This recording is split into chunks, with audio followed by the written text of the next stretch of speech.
MENOKIN ruins, MENOKIN Bay, Cat Point Creek that leads down to the Rappahannock.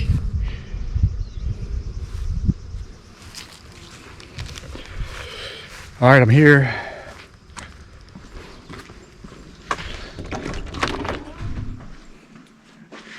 There's Francis Lightfoot Lee. I'm in the visitor center, waiting for the lady to come back in. Keystone that was on the house. And here's kind of a family tree of some of the slave descendants of the Gordon family. And here's the big fireplace frame.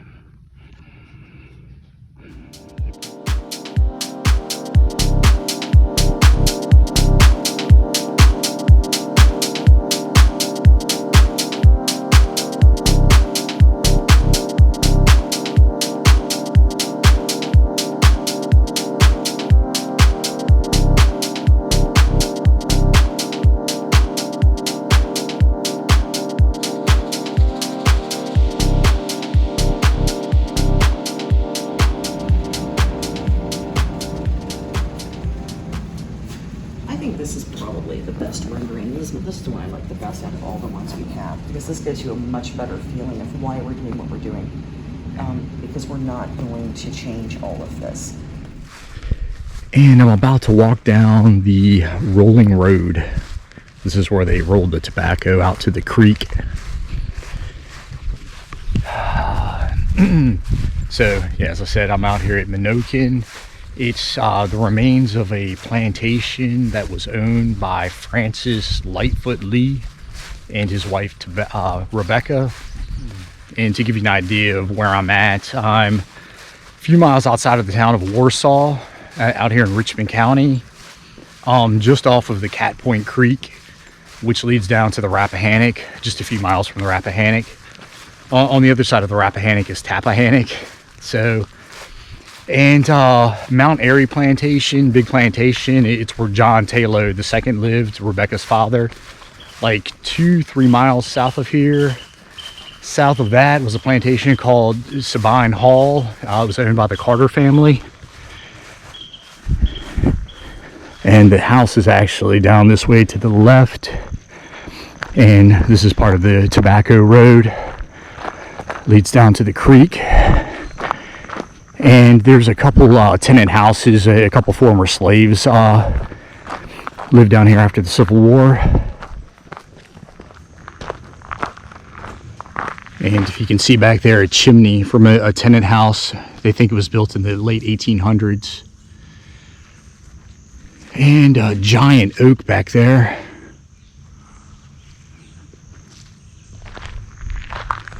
I don't think I'm too far from the creek.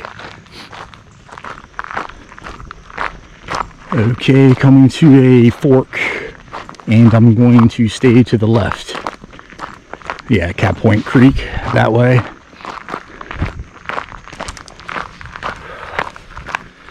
Quite a long way to roll some tobacco. And while I'm walking down here, I'll tell you a little bit about Francis, and part of the big Lee family, big dynasty, one of Virginia's original first families. And born over at Stratford Hall. And he ended up marrying, there's somebody down here. I know there's a lot of, it's a kayak put in down here. Yeah, so he ended up marrying Rebecca Taylor, and the daughter of John Taylor II, another big family down here. And the Taylors, along with the Fitzhughes, are probably the two biggest landowners in the Northern Neck. And John Taylor II owned most of the land down here in this whole Rappahannock River Valley. And yeah, so anyway, yeah, they got married, and John Taylor gave them this 1,000 acres, and which was uncommon. It was usually tradition that land would be passed on to the sons, and then the daughters would usually just be given money. And the reason why he gave her this land was, yeah, here we are down here at the creek, and yeah, like I say, big kayak put in, and it's a pretty wide creek. Virginia history at MENOKIN. Yeah, John Smith was the first Englishman to chart this area. All right. So the reason he gave them this land is because Francis had inherited some land up in Loudoun County, which at the time was the middle of nowhere. And he didn't want his daughter living way out there, so to keep them nearby, gave them this land. He also funded the house. And yeah, so Francis was in the House of Burgesses. He also attended the Continental, I think it was just the first one, but yeah, they ended up pretty calm water.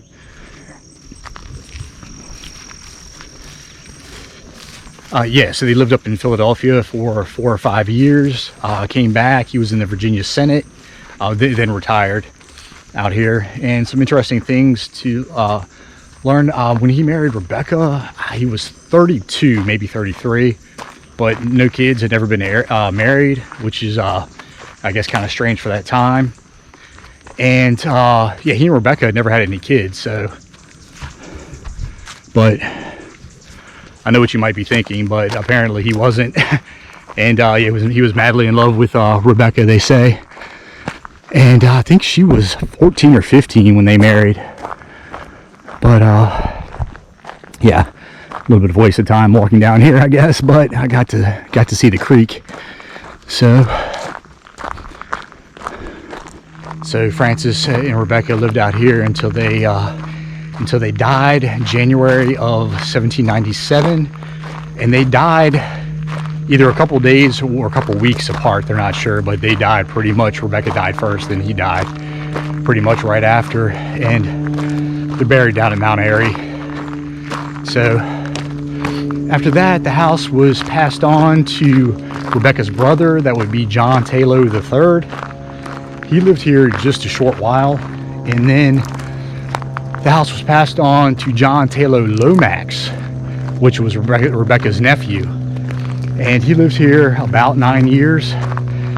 And he's noted because he was friends with Thomas Jefferson. He was the first professor at the newly built UVA.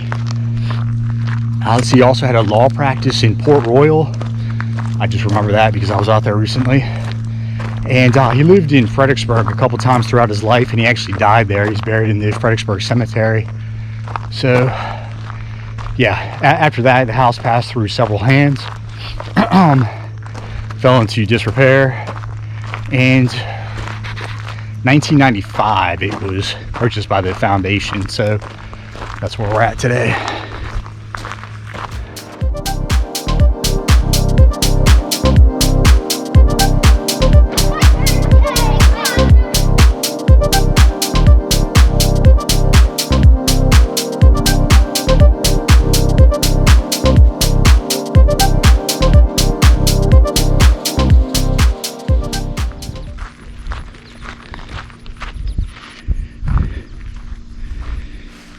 And you'll see a bunch of sandstone bricks, and these are actually all labeled. These little dog tags tell what they are and where they went.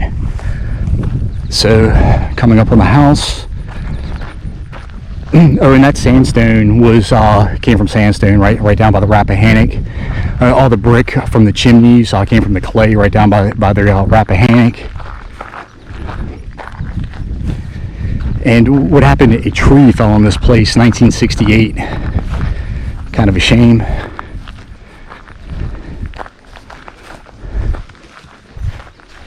And this building to the left was the caretaker's office. I'm not sure what happened to it, but it's crumbled.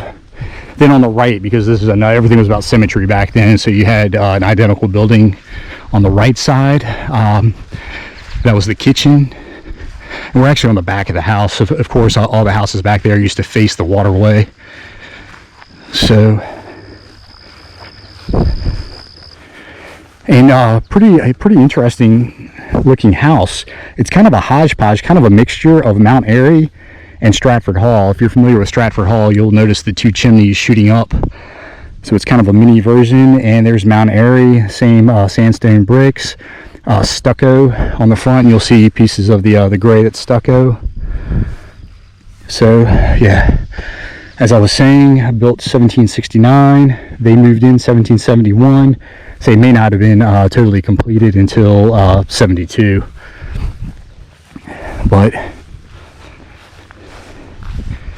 and a really nice root cellar, wine cellar down in the bottom there. And yeah, they've got it fenced up. You can't go in there. It's not structurally sound at the moment, but not too long ago you could kind of walk up those stairs and walk through the cellar. So walk around to the other side. And like I say, 100 yards, 150 yards would be the creek, the Cat Point Creek. So obviously 2 big chimneys. It looks like there were 8 fireplaces, I guess, 4 on each side. There might have been maybe a couple in the basement, I don't know. Yeah, they've got pretty big plans. Like I say, they're going to cover the entire thing surrounded in glass, it appears. The lady had also told me that they're going to cut down. You can see all this back here is aftergrowth, all these kind of smaller trees. And right here you've got a bunch of terraces. This is where the gardens were that led down to the creek. So back at the time, coming up the creek, all this was cleared out except for maybe, I don't know, a couple big trees. But you had all the flowers and whatnot coming up the terraces, and you would have the house up here on the hill.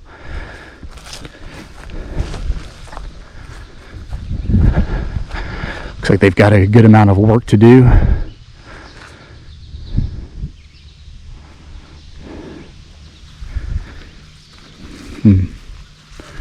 You can tell there's probably something right here. Yeah, they've gone through a lot of work to label all these bricks and everything. Yeah, the terraces kind of rolling down. And she was telling me there are still bulbs of flowers coming up, going back to the 17, early 1800s.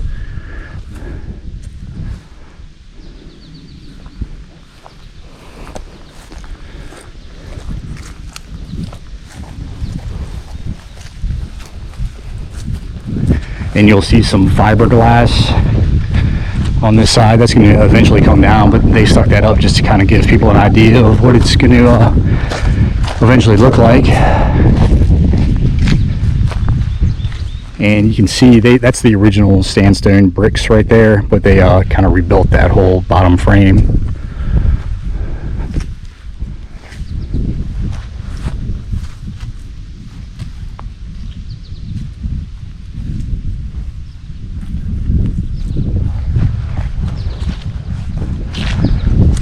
All right, gonna whip out the drone.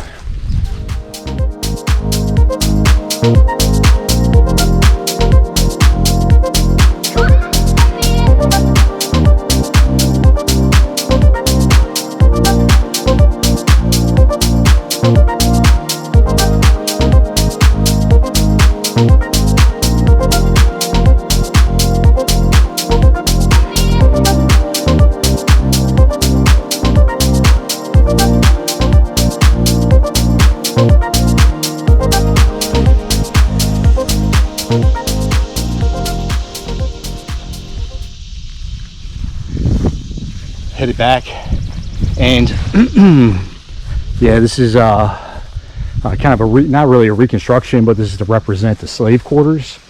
And the actual building was here on top of these little stones where the pillars were. And it's kind of a modern interpretation, I guess. They put it up on pillars not to disturb the ground, just in case there are any artifacts down there. They light it up at nighttime. See, it looks pretty cool. And yeah, they built it with there might be a few nails. Yeah, I see a nail up there, but for the most part just joiner work, I guess, kind of how it was originally built. So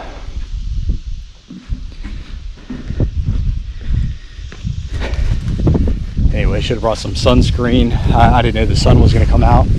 And also bring insect spray. The lady did have some. Yeah, that's it for my video. Oh, I should let you know, It's $15 for the tour. It's about an hour.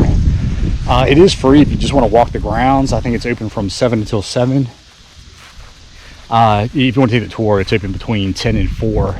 I would recommend the tour. She was very informative, very thorough. Of course, she knew everything there was to know about MENOKIN, but just knew everything there was to know about the whole northern neck, all the first families. So anyway, that's it for my video. And like I say, if you like these kinds of videos, you could hit the like button. You want to support the channel, you could subscribe. Should also tell you I've got an Instagram page, VA Travels. Nothing special, I just throw up pictures of places I've been, just kind of brighten them up. Also tell you I've got a Patreon page if you want to support there. I've got a couple friends helping out, and VA Travels there as well. And real quick, I'll tell you more of these sandstone bricks all labeled, and here's kind of a I guess a draw out of the house, and they have the bricks laid, of course, where they should be. And looks like maybe that's one of the fireplaces, but yeah. And they've got a ton of bricks over there, so looks like more people have arrived. Cool. Also grabbed a pretty cool book, Historical Sites of the Northern Neck. And I don't know if I mentioned earlier, but we're 2 miles north of Mount Airy, which it's a private residence. The guy inside was telling me that through the garden club, and they have occasional special events, I might be able to sneak a peek. And then also Sabine Hall, I believe that's how it's called, owned by the Carters. Carter descendants still live there, and actually Taylor descendants still live at Mount Airy. But Sabine Hall, same thing. I might be able to sneak a peek through the garden club, but yeah, see if I'll have those for you in the future. So all right, see ya.